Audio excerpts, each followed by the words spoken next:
So just want to show you on this trail that I've been running for a couple of months now. There's this wild geese family. This is a family. There's the mother and the father, and the rest are the siblings and the children.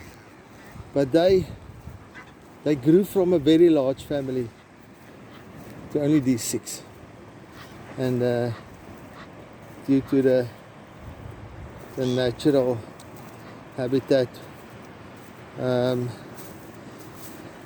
the dangers involved. Such a beautiful creature. It's wild geese. I'll put the name on the link just below, so that we investigate the eating habits.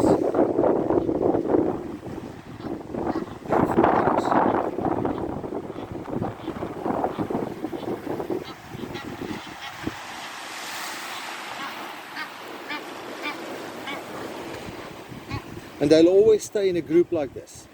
Whenever they swim into the tides, they will swim in a sort of a formation, diamond shape, or depends on how the current actually flows at that stages.